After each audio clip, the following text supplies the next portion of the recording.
Will be done by 7.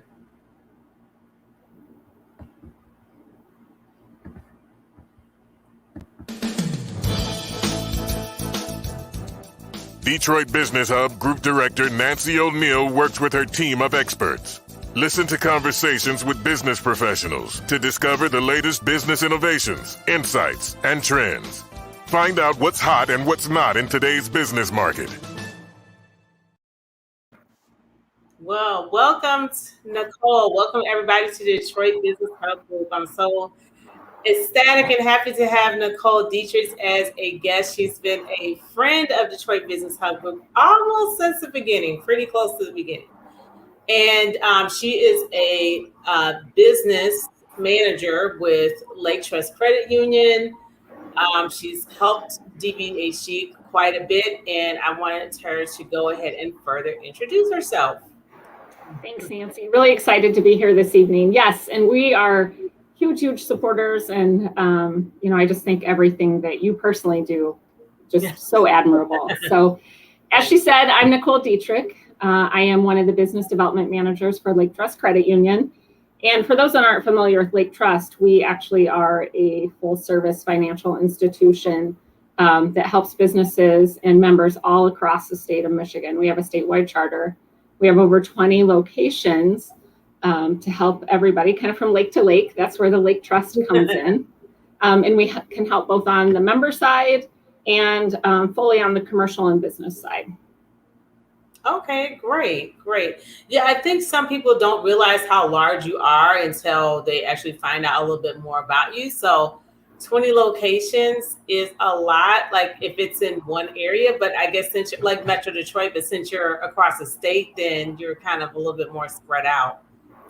Yep. So we do have a Detroit Woodward location. We're right at Milwaukee and Woodward. We actually used to be DTE Employees Credit Union. So a lot of people in the Detroit metro area know us by that name. Right. And State Employees Credit Union. But yeah, we service, like I said, all across the state. So wherever you're at, you really can find a Lake Trust to help you. Okay, sounds great. So what federal or local funding sources are now available for business owners? You helped a lot of business owners last year. You were part of our webinar in last June, the state of small business post-COVID-19. Who knew that the pandemic was going to last almost a year and a half? We're just now coming out the woodwork. So now that, a lot of the grants have gone through in the PPP, are there still federal and local funding sources available for small businesses? There is. It's not, like you said, it's not what it once was, but there really still are the funds out there. So instead of listing a lot of the funds, what I'd like to do is share some of the resources so that constantly your listeners would be able to find them. One of the great resources would, of course, be the SBDC website. Okay. They were the ones that really put through the PPP, which is no more, but, the SBA website. SBDC is a great resource. I'm going to get into it. SBA, I was like, wait a minute, that's not right. But the SBA, they're along the same lines. yeah, they're all great resources. On the federal level, yeah.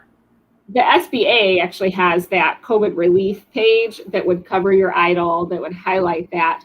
But they constantly, even pre-pandemic, would have resources available for small businesses. So as far as the federal funding, that would be personally where we send our members first to let's see what the SBA website is showing is available.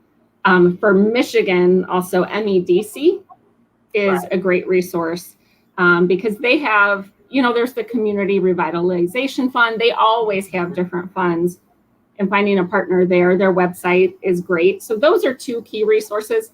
The SBDC, actually, because I already brought them up, connecting with your local SBDC location would be a great way to also get some of that information.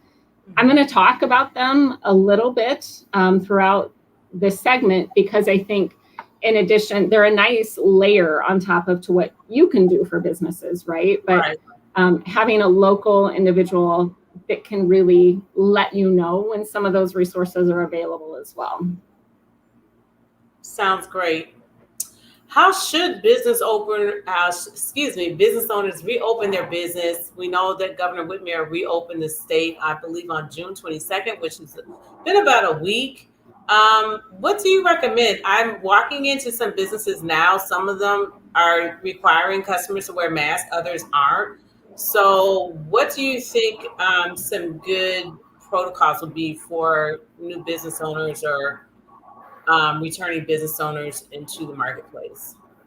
Yeah, I think that is almost the $1 million question, isn't it? I think, Right. I don't know that any one person has that silver bullet magic answer. I think a couple things could play into that would be understanding your comfort level as a business owner and your staff's comfort level, understanding your customer base's comfort level. So for example, I have traveled to other states and it was completely different than what my experience here in Michigan is because of the comfort levels. So I think understanding your market and understanding the comfort level.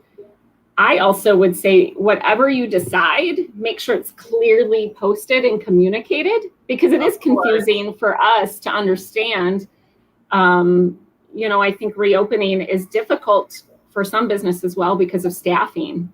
Oh, absolutely. So I think understanding what your staffing can support for hours. A lot of businesses will choose to be closed on Monday to allow for a day off or to shorten their hours. So I think, again, I don't have that secret answer. I think relying on business coaches like yourself and, the SBDC has a lot of return to work.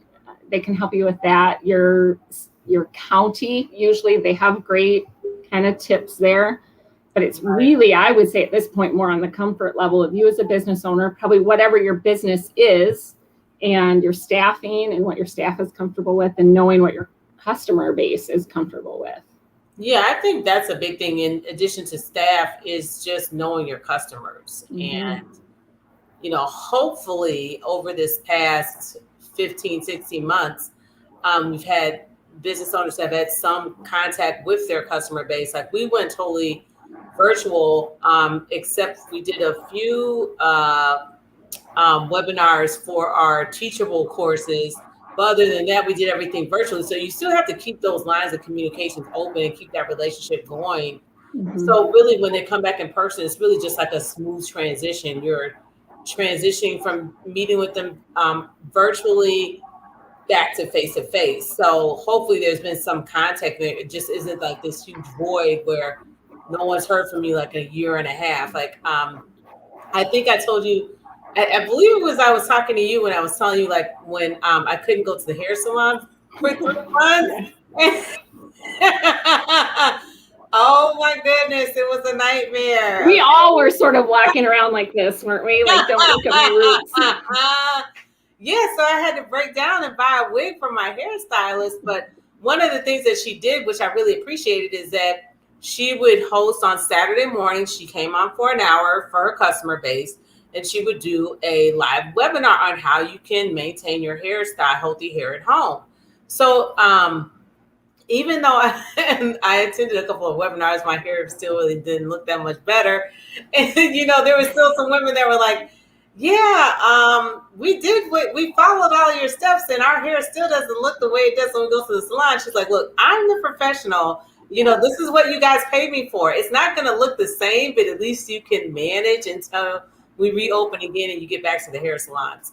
So I think you bring up a good point, though. There are some businesses, and I think about retail, I think about, restaurants that maybe did some things that were outside of their scope before that their customer base has also gotten used to. So I think about the curbside pickup. I think about online.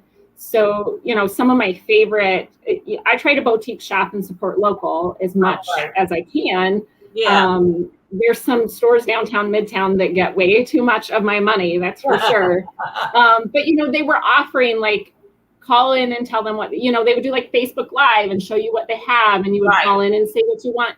I think those are all things you really can't just quit because we've all, consumers, gotten used to that. And it's an extra revenue stream that you can add to your, your individuals walking in. So I think as you're reopening, think about what are you going to keep that worked well, and what can you sort of maybe sunset. I wouldn't recommend just cold turkey stopping it. I would slowly sunset some of those offerings. Yeah, because the other thing about Midtown and downtown, unfortunately, like a lot of people don't want to deal with the hassle of parking. It's congested. There's a lot of traffic some of the time, depending on what hours you go. So being able to shop online, I mean, Amazon is like number one for a reason. So it's very convenient. You can order something, get your products in the next couple of days. You don't have to worry about, you don't have to worry about long lines at the mall. So there are definitely some benefits to, shopping virtually. And there were a lot of good deals that business owners offered to their customers so they could stay afloat. So, yeah, I definitely think that they should continue doing the things that worked well for them during the pandemic. And I think it's going to take a while for people. For me, I'm fine. I'm happy to be back in, and I'm I like to see the fabric. I like all that, but there's still plenty of customers out there that just aren't going to be comfortable just yet being out there, or they're going to want to wear their masks. So I think accommodating them as well. Yeah. I still wear my mask on and off depending on what setting I am in, just because of comfortability. Like if I know I'm going to be sitting next to someone longer than 15 minutes, I normally put a mask on. So it just kind of depends on where I'm at, if I decide to wear one or not. Yeah, I agree. So what are some of your business programs? Like the last couple of times you've been on, we really haven't talked about Lake Trust products. So are you all offering the crowdfunding program this summer? What are some other programs that you offer to your business customers or you have offered in the past? Yeah, you have a great memory, because we did at the beginning of COVID, we realized, credit unions and Lake Trust specifically were founded on the basis of people helping people. Mm-hmm. And we realized our people, which we feel like the entrepreneurs in our, footprint are our people. They're employing our members. They are our members. They're keeping, everything running. So we had to help them. We had to do something. And it's still out there. We partnered with Detroit's very own Patronicity, which is a great platform for crowdfunding and different things.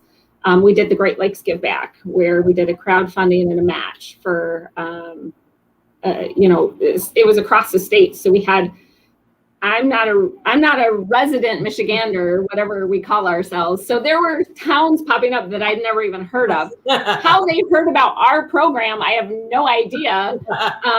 But so it was great. We really helped businesses, truthfully, across the state, even, almost to the UP. So it was really great. Oh, wow. Yeah, that's awesome. So we're still trying to figure out, we still will be and want to help small businesses, but we're trying to figure out the best way. We talked about capacity a little bit ago, that a lot of the true micro businesses, they don't have the capacity to do the crowdfunding that they did when they were shut down, because they're working and they're understaffed. So you'll see Lake Trust do something. We're just trying to figure out the best way to do that. We have our micro loan program all the time, and it's a great resource. I know you and I talk a lot about startup and scale. Really, that's a great micro loan for that. So it's up to $49,999. And here's why it's great. It's a business purpose loan that's done on your personal credit and your personal income. So we know a lot of entrepreneurs, the businesses are new and they don't have the revenue or the time that some of your bigger banks are going to require for your commercial lending.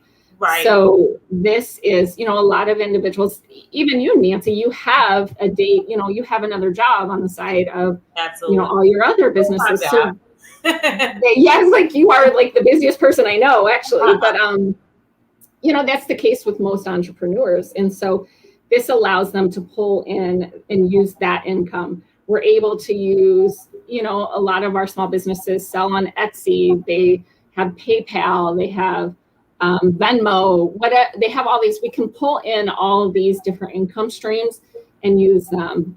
We can look at, some of the debt to income, but it really gives those true micro businesses, or maybe I'm just an entrepreneur that's startup. I have a great idea and I just need a pizza oven, or I need a floor scrubber. We actually do the micro loans for, automobiles. And that's a key one there, because it's tricky to get a commercial vehicle loan. And so we'll do it on your personal, it's that business purpose piece on your personal. We're able to fold in co-signers, which helps too. So it really is a great feature. And we can usually have that turned around within 72 hours, which is also key, because that's not the case with a true commercial loan. Oh, yeah. Oh, my goodness. Don't even get me started. I know. We actually do have a great commercial suite. So think about any commercial business product that your large financial institutions have. We have the ability to help. The great thing is we're local. All decisions are made local. We work with you local. So we can help with the treasury. We can help with the commercial loan. We're an SBA lender. In fact, we've received SBA Lender of the Year awards. So we can do your large commercial, your large real estate, your large refinance needs. But that micro loan is really great because it's done with your local branch. And like I said, it's turned around very quickly. Yeah, and it's nice that it's based on personal credit, because if you're brand new, like you don't have any customers yet, you're just kind of in that infancy state.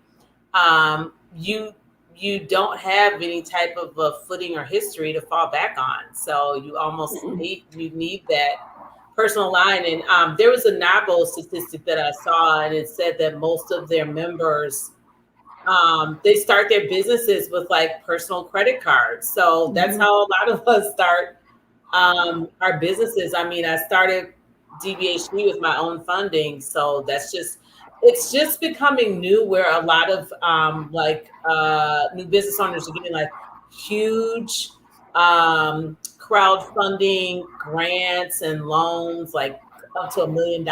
Like maybe 5 years ago, that was just unheard of. You just had like a $10,000 credit line, or, maybe a home equity loan or something. And that's what you started your business with. So, like I said, that's how most of us got started. And I think the business purpose loan is great in replace of that credit card, because the interest rates are going to be half of what your credit card interest rates are. And we offer a fixed loan and a line of credit. So a lot of the individuals that are in startup and scale, they don't know. They're like, do I need 10,000? Do I need 20,000? I don't know. Yeah. So that line of credit is great. But then we have on the flip side, like I said, we do a lot of pizza ovens. We do a lot of floor scrubbers. They know that they need X amount for X thing. Right. And so, then we can do the fixed amount as well. Yeah. And I think, usually when you write a business plan, which we help new business owners with, all your financials are already in there. And even if you don't have customers, you don't have a lot of customers, you just make projections. Like you have to look at your 3 top competitors in the industry that you're in. And you just have to figure out, like with me, okay, by year 2, year 3, I estimate this many members to be in my organization, based on marketing and other statistics that are out there in your local community. And I think you can come up with some pretty good financial projections from that. Absolutely. Yeah. I think working with a business coach like yourself is really important as a first step. It's not required, but I think before you take on a lot of business debt, it's good to understand what your projections will support, so you're not walking in blind and can set yourself up for success long term. Yeah. And I mean, there's nothing wrong with starting small either. No, we do a lot. The last few that I've talked to, it's individuals that have needed like 35 to 5,000 because they knew they just needed X, right? They just needed this one thing. So yeah. Yeah, I'd say just borrow or hopefully get grants if you can, exactly what you need, and don't go over, because we can always find something else to spend money on. But the thing is, it's like, are you going to produce that? Are you going to have the income producing activities in place to be able to pay that money back? Because, hey, even if you get a grant or a loan, if it's a loan, you are going to have to pay the money back. And that's why I think today it takes, and you'll see kind of that, I think you're going to see the grants kind of shift, before there wasn't a lot. I think a lot of people think there's a ton, there's a lot out there, but there's a lot of competition is what happens. And so being plugged in with a coach like you, like I said, referring to the SBDC, actually in the Detroit area, we really like the DEGC, because we have the, you get your business liaison. So if you're working with a coach like you, and then you have that business liaison, you're constantly getting the information that you need. Yeah, and SCORE is another really good resource too, because they offer services for free. So they offer, the business coaching. Not that I'm not undermining what we do, but I'm saying if you need our services aren't free, we do require membership. If you need help with the business plan and business coaching and that type of thing. So the nice thing about us, what differentiates us, is the networking aspect and component. So with organizations like SCORE, you're going to be working mostly with one individual. And there's nothing wrong with that. But if you want to work with a team and, pass referrals around, which is key to helping you successfully start a business, then you would probably want to explore DBHD a little bit more. Yeah, I agree. SCORE, SVDC, those are the key ones kind of statewide that we end up working with, because they can also fill the gaps where maybe there's something missing, or even if you want an Excel, there's just access to so much out there. Yeah, we do have a lot of resources in Detroit. The best thing I think you can do is just go out to as many events or webinars that you can, and then just find the organization that you mesh with the best. Because, if we're not the organization for you, we could definitely point you in the right direction, but there's enough business out here for all of us. So, like Dr. Nicole Freeman, she works with incubators. So we had initially done some incubator work and found out that wasn't the greatest niche for us. So we're working more with maybe business owners who are a little bit more established, or we kind of honed it in more to real estate, insurance, and the financial services industry. And we're finding that's a better niche for us. But hey, there's so many incubator programs out there. There's Tech Town. There's Nicole Freeman's group. I mean, it just goes on. And there's resources out there. I'm sure that you all have programs. You all offer educational programs for some of your clients as well. We do, and you don't have to actually be a member. So I think what's great about Lake Trust is that a lot of times both members and non-members, because of our network, I talk to so many entrepreneurs.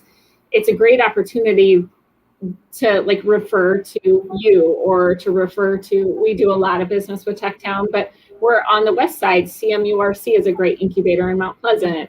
We do a lot of work with the Entrepreneurship Center at Washtenaw Community College. So, if we can't help you, we can refer our, small businesses and micro businesses to that, like you said, that right person, or at least who we think, based on what we've talked about, could be a good partner match for them. Okay. When is a good time for business owners to scale or expand their businesses? What's your opinion on that? That's another kind of open, warm question, open book question. It is, yeah. I think that, again, it's that, because not any two businesses are the same, one magic answer for everyone. And that's where I think individuals like SCORE and the SVDC are great resources, because they do help you walk through that. I think a good rule of thumb, and Nancy, we were talking before we went live, my husband, so by default, I end up being, we're small business owners, right? He's your best customer. Yeah, he is a serial entrepreneur, that is for sure. I spend my days talking to entrepreneurs, and then I come home and listen to all these wonderful business ideas. So, no, but I think the thing about scaling is, I would say a good rule of thumb is to make sure you have the infrastructure. I hear a lot of individuals at the SVDC and SCORE say, make sure the time is right. Don't just scale because the perfect opportunity came. That could be, but do you have the infrastructure to support it? forecasting out what would that look like a couple months, a year, even maybe 5 years.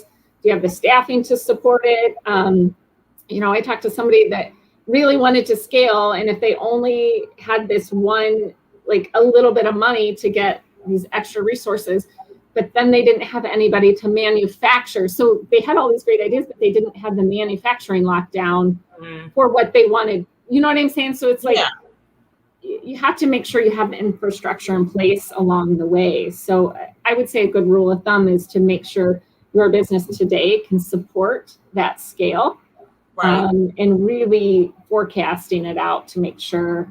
And again, the infrastructure would be staffing. Do you have the support staff to really make that successful? Because it could be a great opportunity, but if you're going to provide a tough customer experience, that could inevitably create bigger problems. So again, that was a really vague answer, and that's why we try to make sure that we have such a great partner network. So that might be somebody. If it was a realtor that was asking me this, I might say, gosh, I don't know the answer to that, but my great friend Nancy does. Let me connect the two of you. Or, we work with the SBDCs all over. The office that works with Detroit, they're great. And we work with SCORE all over. If you're bigger and more established and can get into the 10,000 small business program, that's a great program. So I think having a network that we can refer our partners to is great. And in business so much now, it's not just what you know or what you can do, but you mentioned it's the power of your network. Yeah, absolutely. And so maybe you found a peer or even a competitor that has scaled and done a really great job. Like you said, there's enough business for all of us. Yeah, exactly. Pick their brain, find out what they did or what would they wish they would have done differently. That's why I love networking events, because you can ask people, you can learn those little tips and tricks. Yeah, and I would say also get a mentor who's already where eventually you want to get to, or where you want to end your business career, before you retire your business. So if you already are working with someone who's already scaled, and you can see it's already manifested what they've done with their business, that's definitely where you want to go to get your advice. So I would definitely say, get a mentor. You had a great mentor, right? You had a great mentor. A few mentors, actually. Yeah. Not necessarily one specific one for DBHG. I would say several, because this was the type of organization, like I said, we kind of started off as incubators and said, no, this isn't quite the right niche for us, but there wasn't anyone doing exactly what I was doing. So I really didn't have another model. Yeah, you had to pull. Yeah, you kind of have to pull bits and pieces. I said Nicole Freeman. I'm sorry, I meant Dr. Nicole Farmer with Lifeline Business Solutions. So wrong name on that. My bad. There are two different Nicoles that I know, so I messed that up. But Nicole, I had been to some of her events. I'd walked through her business plan program myself personally for a business that I was looking to launch. Talked to her about funding resources. I went to goal setting parties. And I just kind of wanted to add to what she had, the vision that she already had.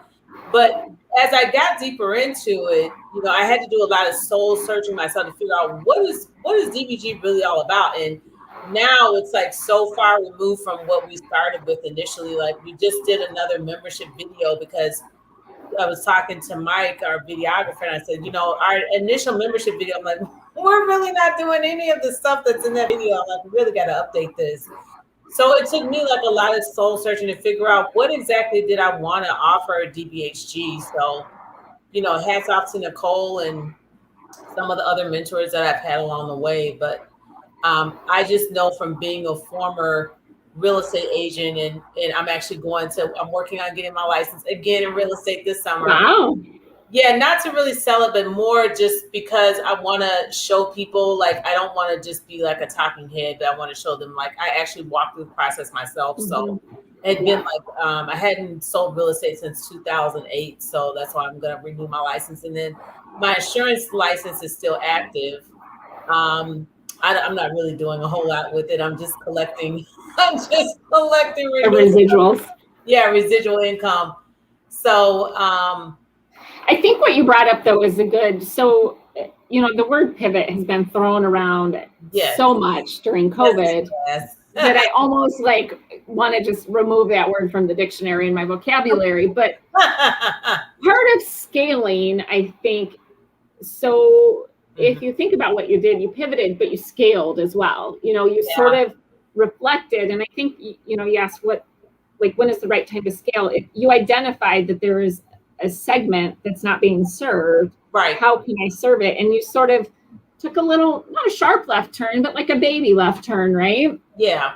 And now it's growing. We narrowed our scope. I talked to Mike about what we were doing. I talked to Melissa, who's our marketing specialist. She'd actually done a marketing plan for DBHG and talked about the level of engagement that we had in social media. And then I've interviewed Rosh Media and talked to him, Rosh, about, our direction, where we're going with DBHG. So I felt like we needed to scale down, like in terms of our focus, because we were trying to be everything for all business owners. And it's like, that's really not my area of expertise either. I mean, I'm not walking around with the MBA. We have 2 MBAs on our team, but we don't have to try to be everything to everyone. So that's the beauty of you owning your own business. You can make it what you want to make it. Mm-hmm. And so I said, well, why don't we scale this down to real estate and insurance? Because I'm like, that's my background. I mean, I sold real estate and insurance for 12 years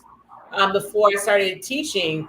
So now we're kind of attracting people to us who we can kind of help more with what our experience is, which is what I wanted to do, because I went through a coaching program as a real estate agent, and the program was ridiculously priced. Like, it was probably over $4,000. But that's the kind of price. I mean, when you meet someone who's really charismatic, he sounds like he knows what he's talking about, and he's gonna take your business to the next level and all this stuff. So he was really, really good, so I was gun-ho once I went to his seminar. And then I got my business coach, and she never sold real estate. So I was like, hard. Real estate is so hard. And I think they're like, I'm just going to get my real estate license. I don't think they realize how hard it is to build your book and what it takes. So I think it's great that you're doing what you're doing. Yeah. So when she said, when I found out it was I'd already paid the $4,000. I didn't realize that this guy who speaks around the nation, that he wasn't going to, I guess I really didn't put the pieces together. Like, he wasn't going to be the one like directly coaching me, and he had this team of coaches. So I was like totally disillusioned. I mean, I was like bamboozled by the time I got this coach, and like when she told me she had never sold real estate and like didn't really have a sales background, I was like, okay, how is this going to work? So I ended up getting out of the contract. I was totally disillusioned. That's why one of the reasons why we became a nonprofit is so we can offer the services that I know realtors and insurance agents need without charging them an arm and a leg to do it. And I got out of the contract. I think I only paid maybe $1,000 of it, but I'm like, this is kind of like a bait and switch, because I didn't sign up for this. I'm like, how is this lady going to help me when she doesn't have the skill set that I really need, that I was expecting from this program. But yeah, you would be shocked. Like, I talked to a lady that I might consider working with, but how much they're charging for these online classes and in person, and because someone's an automatic expert because they wrote a book, so they can just put any dollar amount on these services that they're offering. And I'm not going to say like it's a scam or scandal, but it's like people feel like, but basically people are going to charge what you allow them, what they can get away with charging. And I'm not like putting any big names down, but it just comes to the fact, like, who needs more help than new business owners, and who probably has the least amount of resources to pay for these kind of ridiculous fees. And I think that's why a local network is so important. Yeah. Because you know, who's going to understand the Metro Detroit market better than a coach that's sitting in the Metro Detroit market? And that's even why we have two business development managers. So I work with Metro Detroit and Washtenaw County, but I have a counterpart that works with Lansing West, you know, because what I'm doing in Detroit could be very different than what he's doing, you know, in Holland or Grand Haven. So, and with some of our resources, we try to make sure. Now, you certainly could learn from somebody in Lansing, but what's working in Lansing might not work in Detroit or might not work in Auburn Hills or Rochester. So, knowing your network is local, I think is so important. And by the way, you are an expert because you have a great book. I don't know if you talk about this on there. I wasn't necessarily referring to myself. No, but the book is fabulous. Like, thank you. That's, you know, I think a great resource as well. I don't know if you ever talk about that on these podcasts, but I don't really like to toot my own horn a lot, but yes, I think the book is great too. It's good. I wish I had it. I'm sitting upstairs. I wish I had it to like hold up. They can go to my website, but I'm like, I'm Nancy O'Neill and I endorse this message. I'm just kidding. Yeah, I endorse it. It's a great book. I just don't charge ridiculous fees. Like, my name isn't that huge right now for what I'm doing, but I don't charge.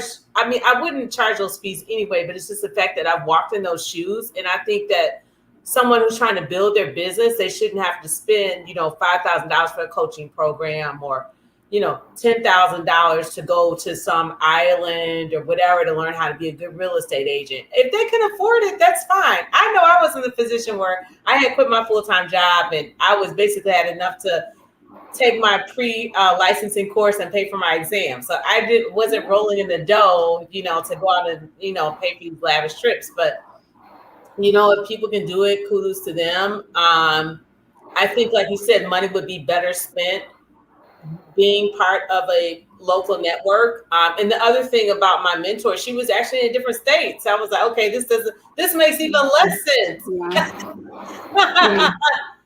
So yeah, I'm glad I was able to get out of that whole thing.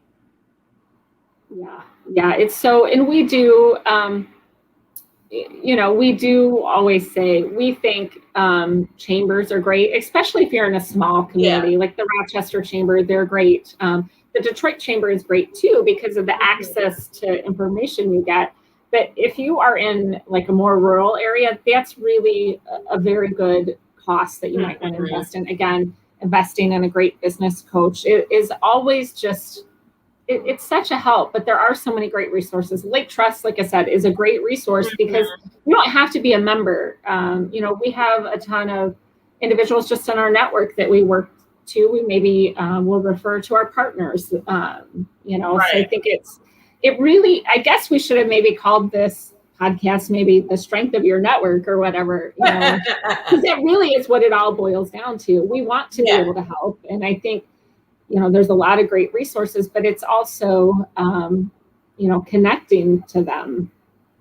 Yeah, and I think you have to decide when you're shopping around for what networks you want to be a part of. What do you want to get out of that network? Because it might not always be financial. I've been a member of the Ferndale Chamber of Commerce, the Southfield Chamber of Commerce. I've been a member of LBN. I started a LBN, I think it was, or helped start the Southfield chapter. So I definitely have had my share of, you know, being parts of other organizations and chambers. And also, you know, I did Women Who Inspire, who's a business organization for women, for 5 years before starting DBHG last year. So what I did, you know, what I always do is I look at the model that I've already experienced and I see what I can do to tweak it and make it better. So, but I got something different. I've also been a member of the Black Chamber of Commerce. I did something, I got something out of each and every one of those experiences. And then I just said, how can I make this unique for the group of people that I'm working with right now? So that's kind of how DBHG came into fruition. And I think some people are kind of misguided, because everything is not about a sales transaction. It's No. all based on relationships. And even if you don't make a sale right then and there, it doesn't mean that you building this relationship with this particular person isn't going to lead you to, someone could totally change your life around and change your business around 1 or 2 years down the road. Even after maybe some of those organizations aren't active, like I'm no longer doing Women Who Inspire, but some of my speakers, Tammy Turner, she already spoke for Women Who Inspire. So some Mhm. of my speakers and some of the members now, even of DBHG, remember me from my Women Who Inspire days. So Mhm. you just never know where those relationships are really going to take you, and they're really Yeah. invaluable. And true networking, when you talk to, so we work a lot with, I'll give him a little plug. He's from Ann Arbor, Michigan. It's called The Reluctant Networker. He's got a great little 52 weeks podcast, but he points out, and you know it, like networking gets like this icky vibe because Yeah. in general, we think we're there to sell, when in fact, it's exactly what you said. You're there to build the relationship. Because even I think I would consider you a friend now. We didn't start that way. It took time to build, the working relationship that we have. And so I think that's what he's go in and build the relationship, not just like, here's what I'm selling. How can you help me? So Yeah. And one thing that Tammy Turner taught me is, like, she said, and she talks about her in her book, Never Talk to Strangers, that once you do your elevator pitch and you introduce yourself to someone, the next thing you say is, how can I be of service to you? And I mean, it messes with people's psyche, because it's like, wait a minute, this is like a sales networking event. Like, you're supposed to be trying to sell me something, not saying, how can you help me? So people don't even know how to respond to that. They don't know what to say. Yeah. But I love that approach. Yeah, I do too. I do too. Like, if you just take the sales aspect out of it and just think you're there, and that's exactly it. How can go in with a service mindset is Exactly. if you can do that, then actually everyone will be at ease. But it is, it is. How can you help them? Because I think there's a lot of people that I'll talk to that maybe I'll meet. I can't actually help them, but I'll be able to. I refer them to you. So it's me being able to pass that information along. Like, I'm just sort of that middle person. Exactly. And I think the reason why networking has such a bad vibe is we all know those organizations. Like, I won't say any names because I try to be totally positive on the show, but I've been to some of those networking events where it's like they guarantee you're going to get 6 leads a month or 10 leads a month. And sometimes they meet at like 7:45. I was going to say, those groups meet too early for me. In the morning. And I'm not a really huge I'm not a huge morning person, but I remember this one networking group. I got invited to attend this event, and it was already like 7:00 in the morning, so I'm already kind of freaking out about that. Then it was in Birmingham, so then I'm driving. You left your house at 4 a.m. Yeah, for those of you that aren't listening live, it's officially 6:50 p.m. If that tells you how little we are morning people. Right. So it was. I was literally driving from Grosse Pointe Park to Birmingham to get there at 7 a.m. Then you know what? And some people love those. Like, I know some of those groups that individuals will swear that they love it. So I think, kind of like we were saying, coaches and organizations, there really is networking groups for everyone. The 7 a.m. coffee is not for me. So. No, and it wasn't really the time as much as how the people acted. Like, you kind of know when you walk into a group that you kind of don't feel comfortable, and they were just so pumped up and excited. And I'm going, it's 7:00 in the morning. Like, why are you guys so excited? I'm looking all around, and they're really pumped up about getting these referrals. But I'm like, in my opinion, like, some of the referrals are junk, because you're just telling people you're going to get 10 referrals a month, and then you follow up with the person, and like, no, I'm sorry, I never heard of you, I'm not interested. I mean, wouldn't it be a lot better just to have 5 genuine referrals and even get like warm introductions and going through, this kind of cat and dance thing where you're writing that person's name down so you can fill your little quota up, And then that other salesperson contacts them and like they've never heard of you before and they're not interested. So I was like, yeah, this is definitely not for me. But I will say, like, that is one of the most expensive networking groups in Michigan. Yeah. They charge a lot of money. They almost charge $1,000 a year, and people swear by it. And they pay the $1,000, and I'm just like, I'm baffled that I guess it does work for some people. I don't know. And I think that's where, kind of back to what we keep circling back to, a good business coach or mentor can help you, because so many new businesses starting out, they don't know what they don't know. So they don't know, where should I start? What, if I can only choose one thing a month, because by the way, I have 4 jobs right now, like where do you invest your time? And I think that's why it's so important to have a coach like yourself, a friend like Lake Trust, SCORE, you get your mentor through there. Or you mentioned you had a couple mentors. Yes. It would be interesting if you had a couple mentors to pick each of their brain, right? I can do one thing because I have so much on my plate. What should be that one thing? Because when you're an entrepreneur, your time is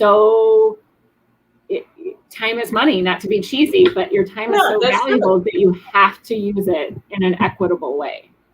Yeah, and not only time, but money is too. And so, like I said, because of the price of a lot of these networking groups, sometimes you can only be in one networking group at a time, because that's all that's really feasible. I mean, like, some of these rates are ridiculous, and that's one of the reasons why I wanted to keep the rates as low as possible. And then just we were a recipient of the Lake Trust Give Back campaign, and so I wanted to keep, let's supplement the income from other places, so we're not just taking it for our members. We'll find it from other resources, so we can keep the membership rate as low as possible.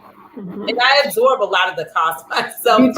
You do. The value that individuals get through it, because like you said, you're getting the help and the expertise, but you're also getting a built-in network.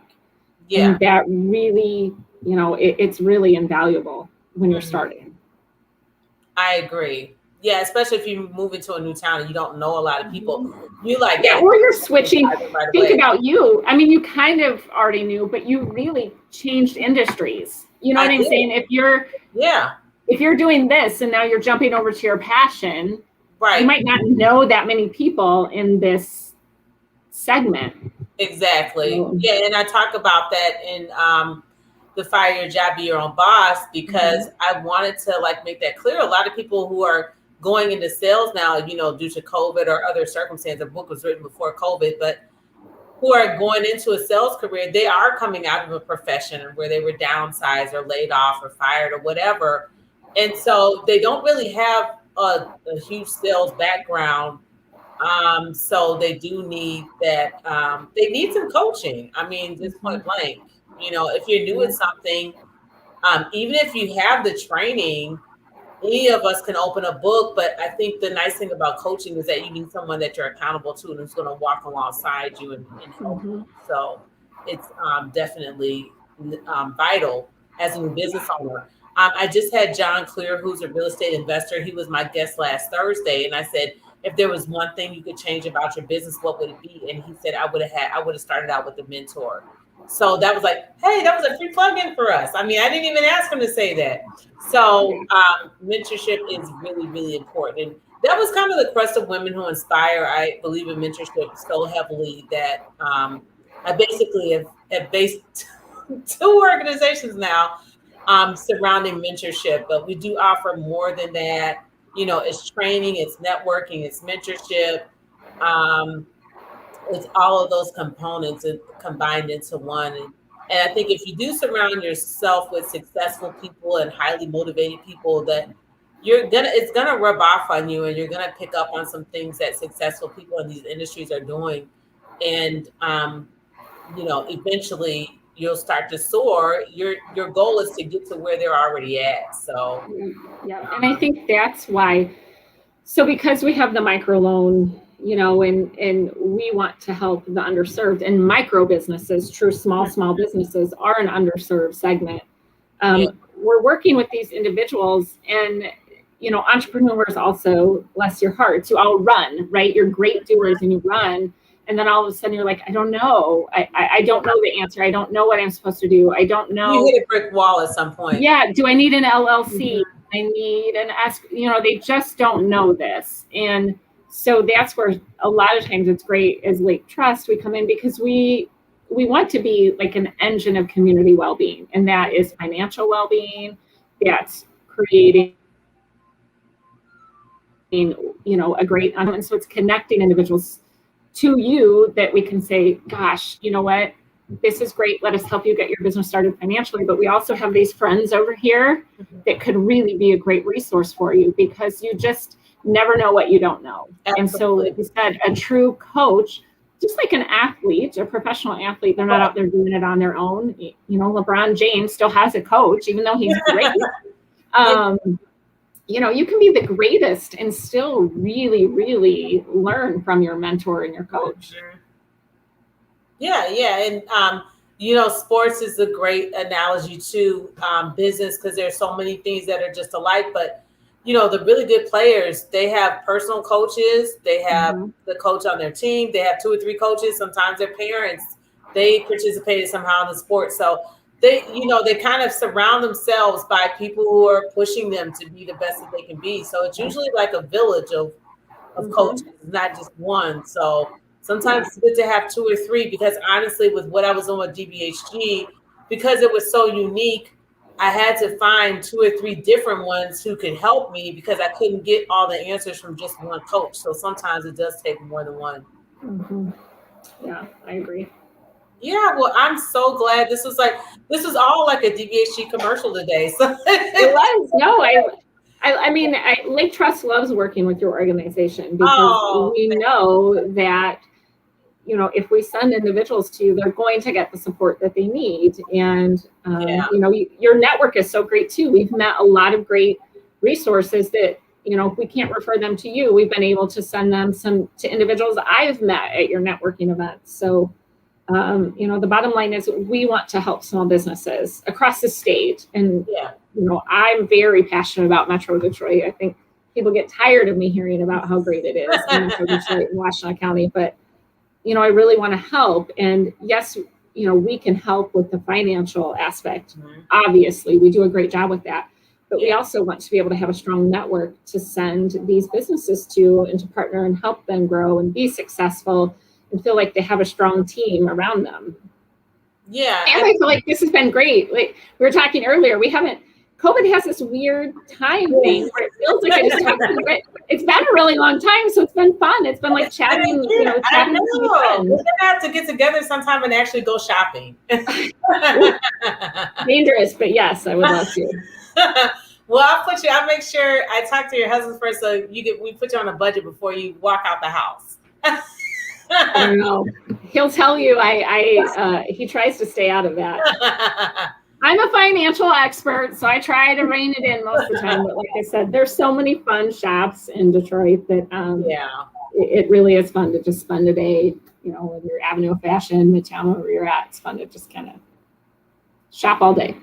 Yeah, sounds good. Well, we'll have to definitely go on a shopping spree. I consider you a friend as well, and sometimes it's difficult to find friends in certain industries that you're in and the work that you're doing. But I think like there's nothing, even the Bible says there's nothing greater, more satisfying than to work with someone who's happy doing what they're doing with their hands. So,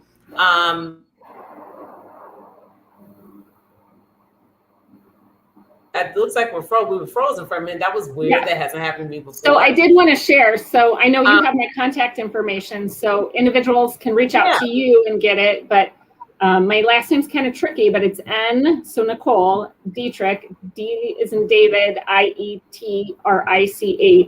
at laketrust.org. So N Dietrich at laketrust.org, or they could reach out to you and you can send them my way. I will definitely do that, Nicole. Your name's also up on the screen too. So yes. Oh gosh. Okay. No, that's a moment. Well, thank you so much for being a guest on our show today.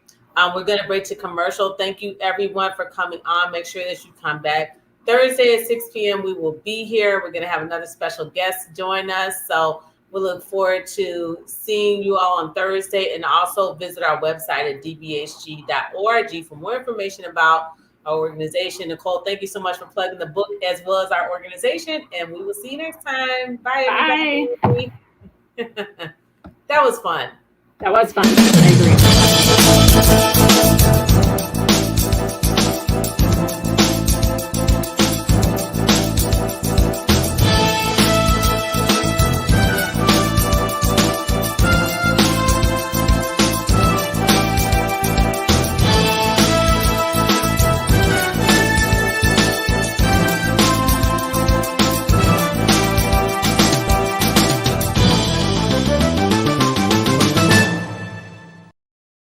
Bye, everybody. See you next time.